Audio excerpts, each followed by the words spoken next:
Hello प्यारे साथियों, नमस्कार। मैं रिंकू यादव आपका स्मार्ट स्टडी सर्कल क्लास पर सभी साथियों का हार्दिक स्वागत करता हूं। प्यारे साथियों, जैसे कि आपको पता है आपके मॉक टेस्ट चल रहे हैं। जीएस के 3 मॉक टेस्ट खत्म हो चुके हैं और चौथे मॉक टेस्ट के रूप में आपकी महा मैराथन आई है, जो जीएस की महा मैराथन है, जो चौथे मॉक टेस्ट के रूप में आई है। चौथा मॉक टेस्ट समझ लीजिए या इसको महा मैराथन समझ लीजिए अलग से, ठीक है। ये जीएस का महा मैराथन है या चौथा मॉक टेस्ट है। तो चलते हैं इस मॉक टेस्ट या महा मैराथन के पहले क्वेश्चन की तरफ। पहला क्वेश्चन कह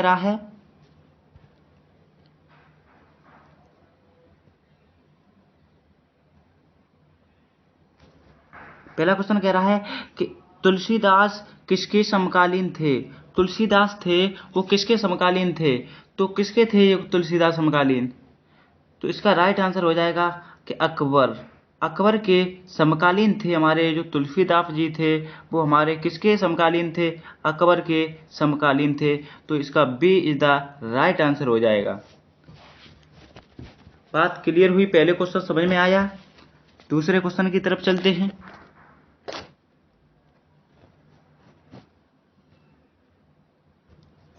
और दूसरा क्वेश्चन कह रहा है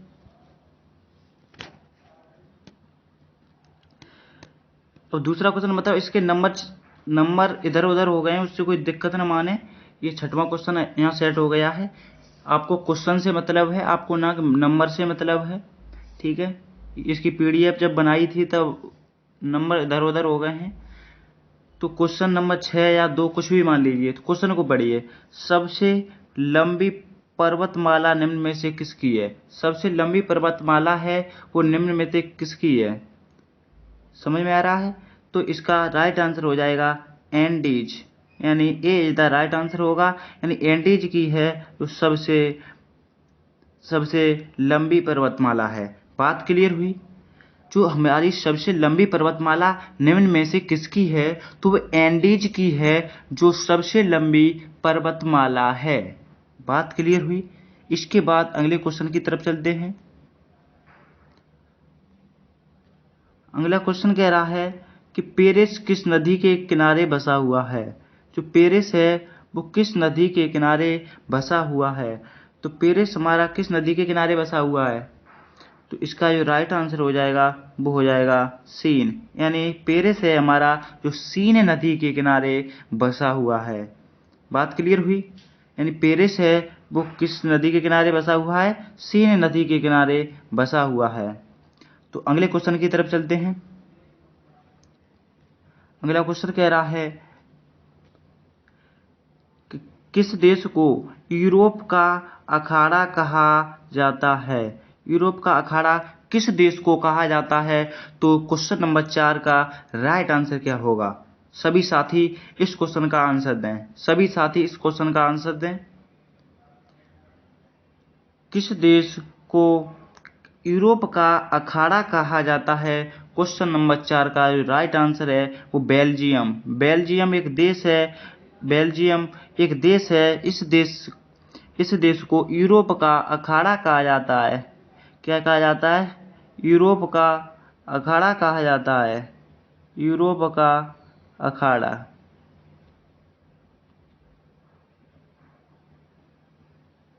बात क्लियर हुई? इसके बाद चलते हैं अगले क्वेश्चन की तरफ। Question number 9। नंबर की थोड़ी गड़बड़ी हो गई है, उससे घबराएं नहीं। नंबर इधर उधर हो गए हैं, लेकिन आपको नंबर से कोई मतलब नहीं है, आपको क्वेश्चन करने से मतलब है। तो इसका क्या है? कॉपर सल्फेट का जो व्यापारिक नाम क्या है? कॉपर सल्फेट है, उसका व्यापारिक नाम बताइए। कॉपर सल्फेट का व्यापारिक नाम क्या होगा? क्वेश्चन नंबर 9 का आंसर दीजिए। तो इसका तूतिया, यानी जो कॉपर सल्फेट है उसका व्यापारिक नाम है वो तूतिया होगा। यानी D is the right answer हो जाएगा।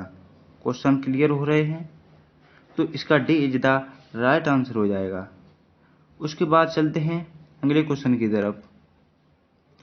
तो अगला क्वेश्चन कह रहा है कि दुनिया में चावल का सबसे बड़ा उत्पादक देश दुनिया में सबसे बड़ा उत्पादक देश कौन सा है चावल का?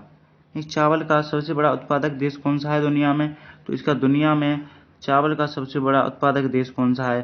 तो 8वें क्वेश्चन का जो राइट आंसर है वो आपका चाइना यानी चीन। चावल चाइना, चावल चाइना, चावल चीन, यानी दुनिया में चावल का सबसे बड़ा उत्पादक देश है वो चीन है। जितना राइट आंसर हो जाएगा क्वेश्चन नंबर 8 का ए ऑप्शन राइट होगा।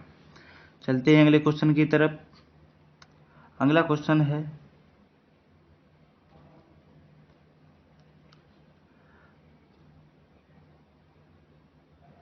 वेटिकन सिटी के बाद क्षेत्रफल के हिसाब से सबसे छोटा देश कौन सा है? यानी वेटिकन सिटी के बाद क्षेत्रफल के हिसाब से सबसे छोटा देश कौन सा है? तो क्वेश्चन नंबर 7 का जो राइट आंसर होगा वो सी होगा, यानी मोनाको। मोनाको है वो वेटिकन सिटी के बाद क्षेत्रफल के हिसाब से सबसे छोटा देश है। समझ में आया? कैसा है ये? सबसे छोटा देश है वेटिकन सिटी के बाद। बात क्लियर हुई? इसके बाद चलते हैं अगले क्वेश्चन की तरफ।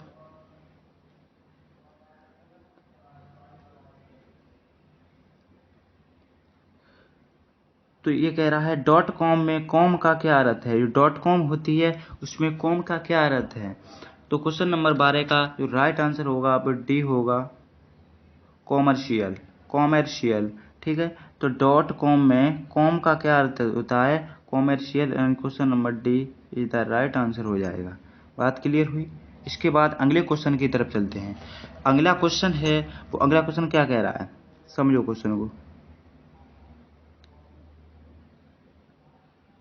क्वेश्चन नंबर 11 है। तो ये कह रहा है वह उच्च न्यायालय जो सार्वत्रिक राज्यों का प्रतिनिधित्व करता है वो क्या है? वह उच्च न्यायालय जो सार्वत्रिक राज्यों का प्रतिनिधित्व करता है। तो इस 11 नंबर क्वेश्चन का राइट आंसर क्या हो जाएगा? गुवाहाटी उच्च न्यायालय जो क्या करता है? उच्च न्यायालय जो गुवाहाटी उच्च न्यायालय है जो राज्यों का प्रतिनिधित्व करता है, सार्वत्रिक यानी सबसे ज्यादा राज्यों का प्रतिनिधित्व कौन सा न्यायालय करता है? तो गुवाहाटी उच्च न्यायालय इज द राइट आंसर हो जाएगा। बात क्लियर हुई? इसके बाद चलते हैं अगले क्वेश्चन की तरफ। तो अगला क्वेश्चन है डाटा संचय है, नहीं सॉरी, जेके फ्लिप फ्लॉप का प्रयोग होता है। जेके फ्लिप फ्लॉप का प्रयोग होता है। तो क्वेश्चन नंबर 10 का जो राइट आंसर होगा वो आपका ए होगा, डाटा संचय में, डाटा संचयन में आपका जेके फ्लिप फ्लॉप का प्रयोग होता है। यानी जेके फ्लिप फ्लॉप का प्रयोग है वो डाटा संचयन में आपका किया जाता है। बात क्लियर हो गई? सभी साथी कमेंट करके बताएं बात क्लियर हो रही है। इसके बाद चलते हैं अगले क्वेश्चन की तरफ।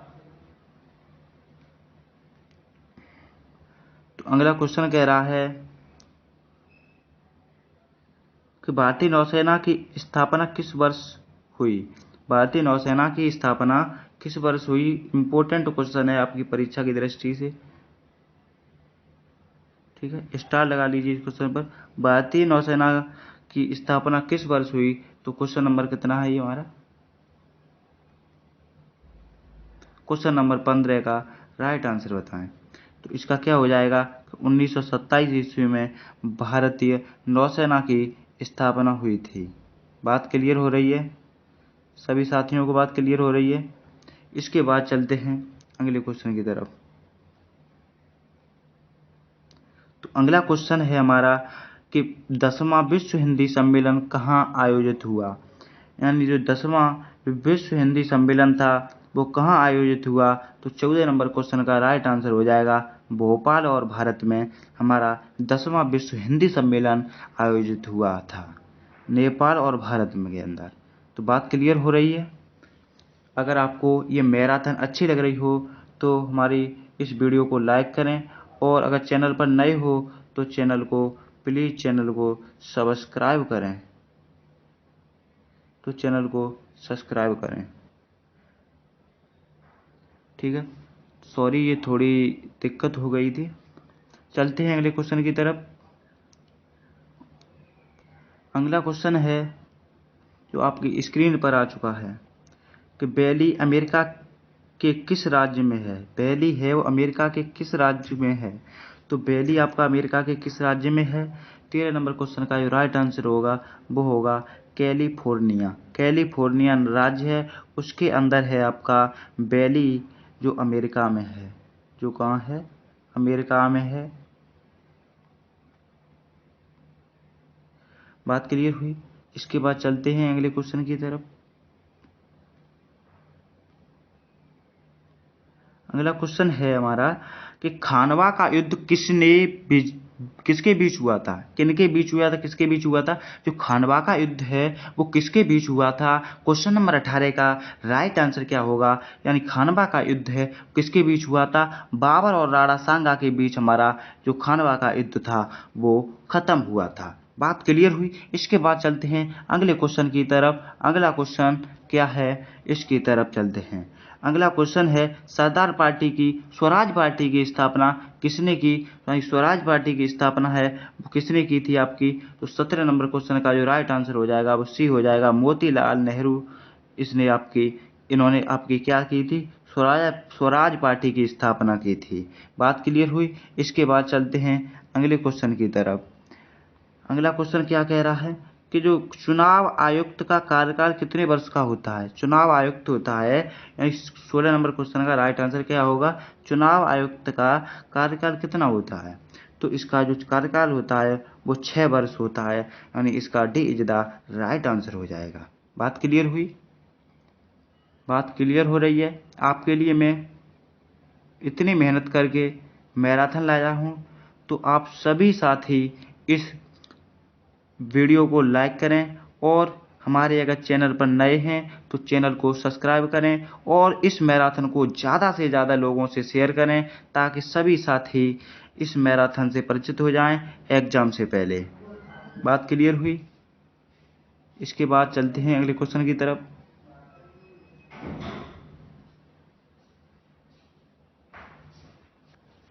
तो अगले क्वेश्चन की तरफ चलते हैं। अगला क्वेश्चन क्या है आपका, तो क्वेश्चन नंबर 21 आ गया है 16 के बाद। अपने नंबर ही कुछ अलग चल रहे हैं सभी की अपेक्षा। सभी क्वेश्चन नंबर से चलते हैं लेकिन हम उल्टे सीधे चलते हैं। तो चलते हैं क्वेश्चन की तरफ कि मनु भाकर का संबंध किस खेल से है, यानी मनु भाकर थे उसका संबंध किस खेल से है। तो क्वेश्चन नंबर 21 का जो राइट आंसर हो जाएगा बी होगा, यानी निशानेबाजी से, यानी मनु भाकर का संबंध था। यानी जो मनु भाकर थे एक प्लेयर थे, वो किसके थे, निशानेबाजी के। ठीक है। इसके बाद चलते हैं अगले क्वेश्चन की तरफ।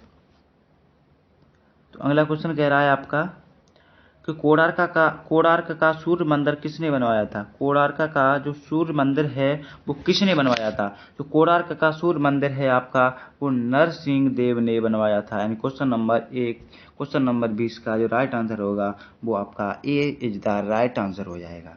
यानी जो कोणार्क का सूर्य मंदिर था वो किसने बनवाया था, नरसिंह देव ने। इसके बाद चलते हैं अगले क्वेश्चन की तरफ। अगला क्वेश्चन है आपका कि निम्न में से किस वेद में गद्य एवं पद्य दोनों का प्रयोग हुआ है। तो क्वेश्चन नंबर 19 का राइट आंसर हो जाएगा, यानी निम्न में से किस वेद में गद्य और पद्य दोनों का प्रयोग हुआ है। तो इसका सी इज द राइट आंसर हो जाएगा, यजुर्वेद। यजुर्वेद में आपका गद्य और पद्य दोनों का प्रयोग हुआ है। बात क्लियर हुई। बात क्लियर हो रही है। यजुर्वेद में आपका गद्य और पद्य दोनों का प्रयोग हुआ है, यानी सी इज द राइट आंसर हो जाएगा। इसके बाद चलते हैं अगले क्वेश्चन की तरफ। आपका जो 24 नंबर क्वेश्चन है, प्रथम बार राष्ट्रपति शासन किस राज्य में लागू किया गया। प्रथम बार राष्ट्रपति शासन था वो किस राज्य में लागू किया गया था। तो इसका क्वेश्चन नंबर 24 का D is the right answer हो जाएगा। बात क्लियर हो रही है। D is the right answer हो जाएगा।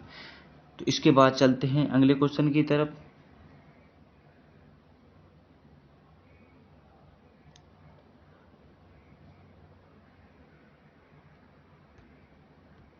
तो आपका क्या है, एलोरा गुफाओं का निर्माण कराया था। एलोरा की गुफाएं थी जो, उनका निर्माण किसने कराया था। तो क्वेश्चन नंबर 23 का जो राइट आंसर हो जाएगा वो आपका क्या हो जाएगा, 23 का जो राइट आंसर है आपका वो क्वेश्चन नंबर 23 का सी इज द राष्ट्रकूटों ने आपकी एलोरा की गुफाओं का निर्माण कराया था। बात क्लियर हुई। इसके बाद चलते हैं अगले क्वेश्चन की तरफ।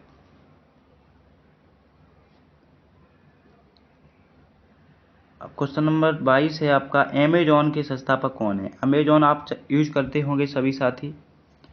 अमेजॉन है, उसके जो संस्थापक हैं वो कौन हैं? तो जेफ बेजोस हैं, वो आपके अमेजॉन के संस्थापक कहलाएंगे। तो क्वेश्चन नंबर 22 का इज द राइट आंसर हो जाएगा। बात क्लियर हुई? तो चलते हैं अगले क्वेश्चन की तरफ। Question number 27। तो ये क्वेश्चन है, दादा के नाम से जाना जाता है। दादा के नाम से किसे जाना जाता है? क्वेश्चन नंबर 27 का ध्यान जो आंसर होगा वो होगा मेजर ध्यानचंद्र को दादा के नाम से जाना जाता है। यानी मेजर ध्यानचंद्र हैं, उन्हें दादा के नाम से जाना जाता है। तो क्वेश्चन नंबर अगले की बात करते हैं।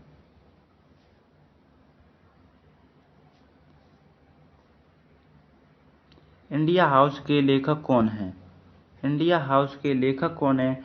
तो इसके इंडिया हाउस के लेखक कौन है? क्वेश्चन नंबर 26 का जो राइट आंसर होगा वो क्या होगा आपके? ये तो नहीं हो सकते, ये भी नहीं है। क्वेश्चन नंबर 26 का राइट आंसर ये हो जाएगा, कुलदीप नैयर इंडिया हाउस के लेखक हैं। कुलदीप नैयर कौन है? जो इंडिया हाउस के लेखक हैं। तो क्वेश्चन नंबर अगले पर चलते हैं।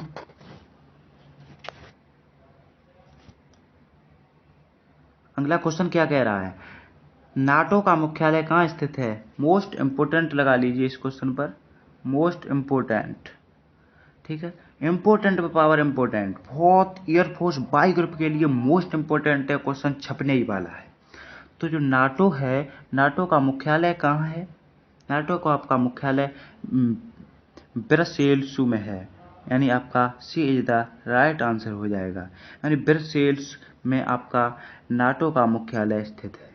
बात क्लियर हुई? इसके बाद चलते हैं अगले क्वेश्चन की तरफ। अगला क्वेश्चन है कि किस श्रृंखला में प्राथमिक उपभोक्ता होते हैं? किस श्रृंखला में प्राथमिक उपभोक्ता होते हैं? क्वेश्चन नंबर 30 का जो राइट आंसर हो जाएगा, शाकाहारी में आपके प्रथम उपभोक्ता होते हैं, जो शाकाहारी में होते हैं। चलते हैं अगले क्वेश्चन की तरफ।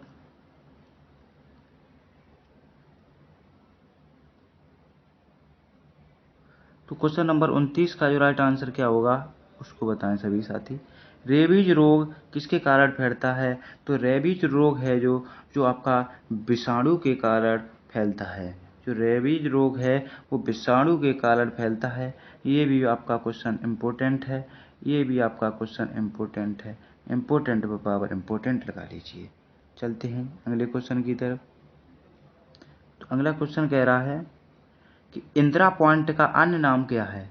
इंदिरा पॉइंट है, उसका अन्य नाम क्या है? तो क्वेश्चन नंबर 28 का जो राइट आंसर हो जाएगा वो सी हो जाएगा, पिग्मेलियन पॉइंट है जो आपका इंदिरा पॉइंट का अन्य नाम है, यानी दूसरा नाम है। बात क्लियर हो रही है? अब जीएस के क्वेश्चनों पर अगर आप ज़्यादा समय लेते हैं तो मान लीजिए आप एग्जाम क्वालिफाई नहीं कर पा रहे हैं। भारत की सेनाओं का सर्वोच्च सेनापति कौन होता है? तो 33 नंबर क्वेश्चन का जो राइट आंसर है वो आपका क्या हो जाएगा? B is the right answer हो जाएगा, यानी राष्ट्रपति।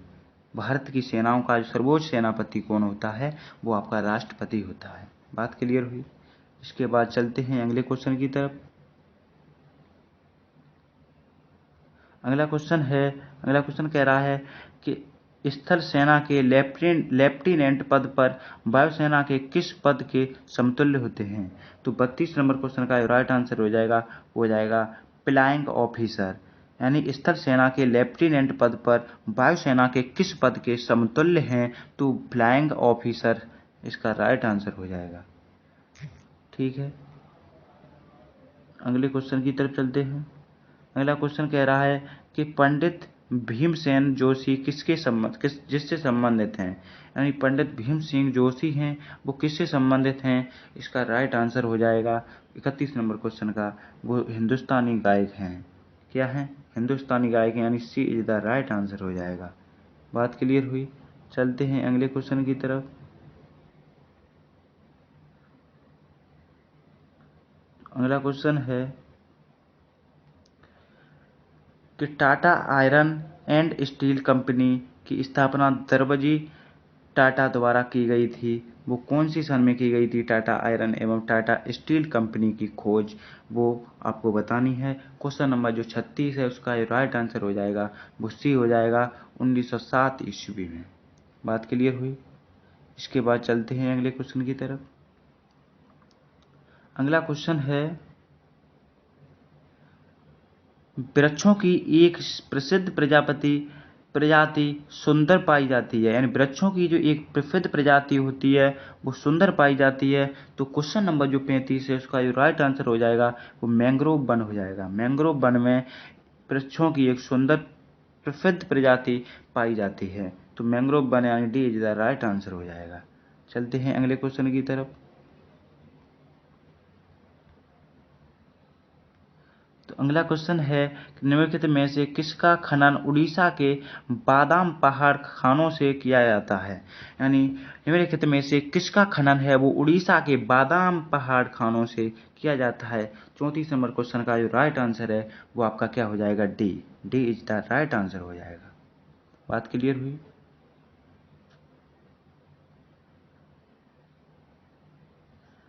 तो चलते हैं अगले क्वेश्चन की तरफ।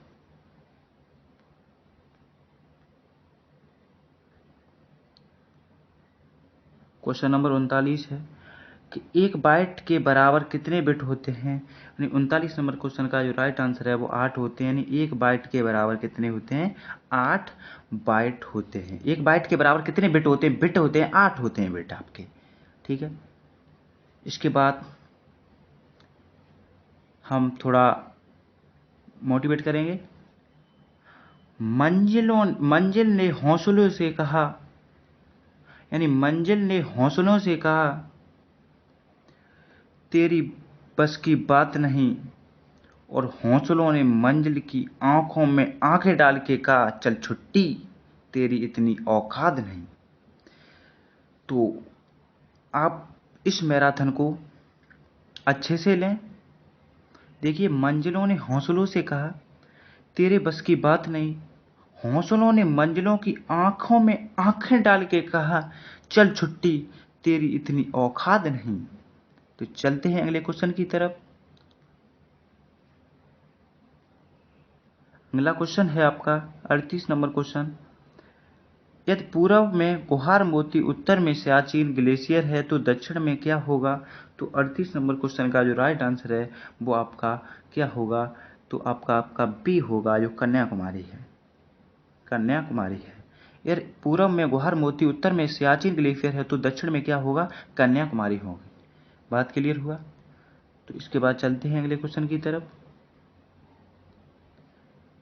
अगला क्वेश्चन है वो है, निम्नलिखित में से कौन सा तत्व है जो उपधातु है? तो क्वेश्चन नंबर 37 का जो राइट आंसर हो जाएगा, तो कौन सा तत्व इनमें से उपधातु है? तो silicon is the right answer हो जाएगा, यानी सिलिकॉन है जो उपधातु है। बात क्लियर हुई? अगले क्वेश्चन की तरफ चलते हैं। अगला क्वेश्चन क्या कह रहा है? अगला क्वेश्चन है, मिथाइल प्रोपेन एक आइसोमर है।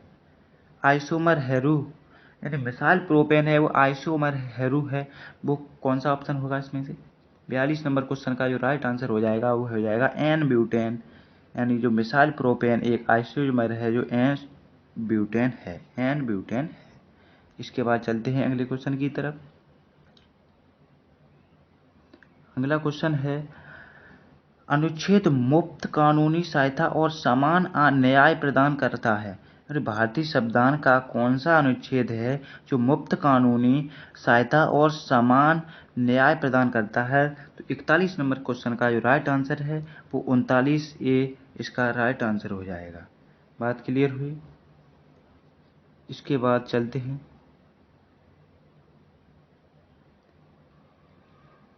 भारतीय संविधान का कौन सा अनुच्छेद है वो मुफ्त कानूनी सहायता और समान न्याय प्रदान करता है? तो 39 है। ये क्वेश्चन आपका रिपीट हो गया दोबारा।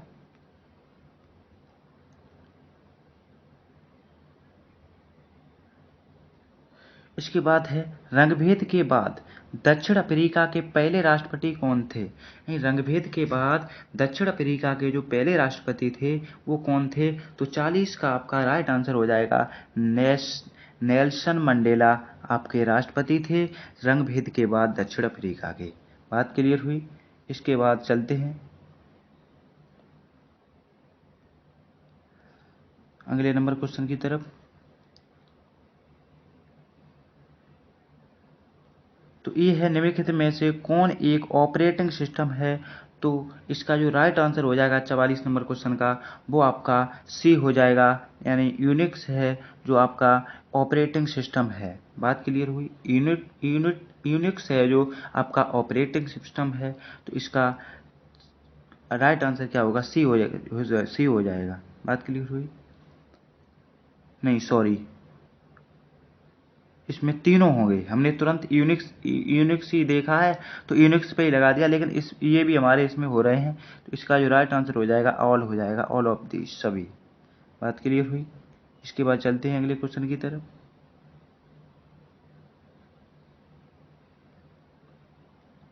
अगला क्वेश्चन है गांधीवादी विचार की सर्वोत्कृष्टता क्या है। सर्वोत्कृष्टता क्या है, जो गांधीवादी विचार की जो सर्वोत्कृष्टता है वो क्या है। 43 नंबर क्वेश्चन का राइट आंसर हो जाएगा क्वेश्चन आंसर नंबर ए, यानी सत्याग्रह इसका राइट आंसर होगा। बात क्लियर हुई। इसके बाद चलते हैं अगले क्वेश्चन की तरफ।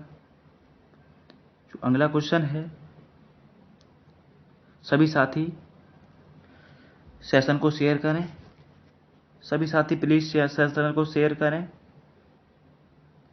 किसी अभिक्रिया में पदार्थ द्वारा हाइड्रोजन की हानि को क्या कहते हैं।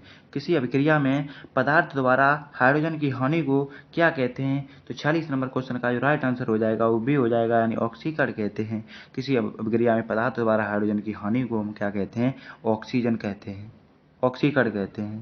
तो इसका राइट आंसर हो जाएगा। इसके बाद क्वेश्चन नंबर 45 है निम्नलिखित में से कौन सा लॉजिक गेट नहीं है। तो आपका इसमें से लॉजिक गेट है वो नंद नहीं है। तो 45 नंबर क्वेश्चन का सॉरी नंद होता है, एंड भी होता है, नंद भी होता है, और भी होता है, तो ये सभी आपके लॉजिक गेट हैं। सॉरी भाई, मेरे पास थोड़ी गलती हो गई। तो इसका क्या राइट आंसर हो जाएगा, सभी हो जाएगा। बात क्लियर हुई।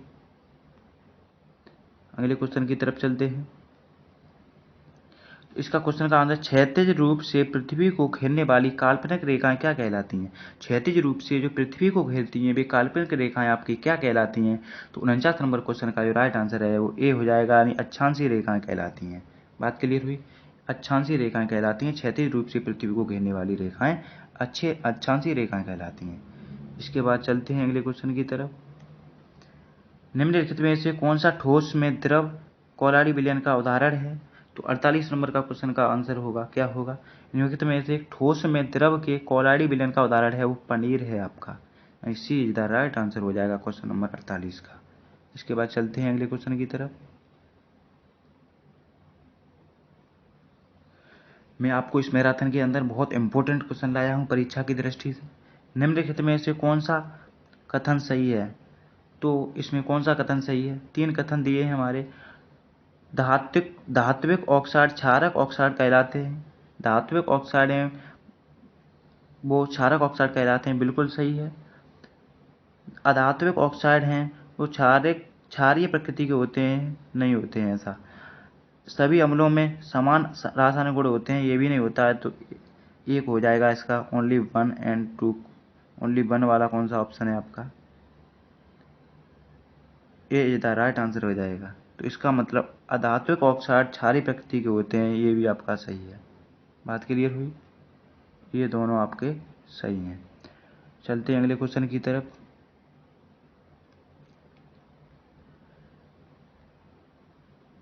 अगला क्वेश्चन है आपका कि इनमें से कौन सा है वो जलड़ मरुमध्य एशिया को अफ्रीका से अलग करता है। यानी कौन सा ऐसा है जो जल डमरुद एशिया को अफ्रीका से अलग करता है। तो क्वेश्चन नंबर 50 का जो राइट आंसर होगा आपका सी हो जाएगा, यानी बाब अल मंडेब है जो इनमें से जल डमरू मध्य एशिया को अफ्रीका से अलग करता है। इसके बाद चलते हैं अगले क्वेश्चन की तरफ। इसके बाद भारतीय संविधान का कौन सा अनुच्छेद मुफ्त कानूनी सहायता और समान न्याय प्रदान करता है, समान न्याय प्रदान करता है। तो 41 नंबर जो क्वेश्चन का राइट आंसर है वो सी हो जाएगा, और 39 ए, ठीक है, आर्टिकल 39 ए। तो आज के इस मैराथन में इतने ही क्वेश्चन हम करेंगे। इसके बाद आपको आगे फिर मॉक टेस्ट मिलेंगे। तो सभी साथियों से मेरा निवेदन है कि सभी साथी इस सेशन को शेयर कर दें ज़्यादा से ज़्यादा लोगों से, और वीडियो को लाइक करें। और मेरी इतनी मेहनत करता हूँ, मैं इतनी मेहनत कर रहा हूँ आपके लिए, मैराथन ला रहा हूँ, जीएस के मॉक टेस्ट ला रहा हूँ, रीजनिंग के मॉक टेस्ट ला रहा हूँ, एयरफोर्स बाई ग्रुप का पूरा मटेरियल ला रहा हूँ। तो आप लाइक वाले बटन को दबाना न भूलें, और नए हो अगर चैनल पर तो चैनल को सब्सक्राइब करें प्लीज़। आप सभी की सपोर्ट ही इस चैनल की सपोर्ट कहलाएगी, ठीक है। सभी लोग सपोर्ट करें चैनल को, ज़्यादा से ज़्यादा लोगों से शेयर करें। व्हाट्सअप, टेलीग्राम, इंस्टाग्राम, फेसबुक सभी पर चैनल को शेयर करें, ताकि जो हमारे स्मार्ट स्टडी सर्कल क्लासेस का परिवार है वो ज़्यादा से ज़्यादा लोग इस परिवार में आकर जुड़ें, जिससे एयरफोर्स बाई ग्रुप का मटेरियल उनके पास पहुंच सके। तो प्यारे साथियों, आज के इस महामैराथन में बस इतना ही। टॉप 50 क्वेश्चन आए थे इस मैराथन में। तो आपको टॉप 50 में से कितने क्वेश्चन आए, कितने क्वेश्चन के आपने जवाब सही दिए, वो कमेंट बॉक्स में आप लिखकर ज़रूर दें। तो जय हिंद, जय भारत प्यारे फौजियों, जय हिंद, जय भारत। आज की वीडियो में बस इतना ही। सभी साथी खुश रहें, मस्त रहें, ज़बरदस्त रहें।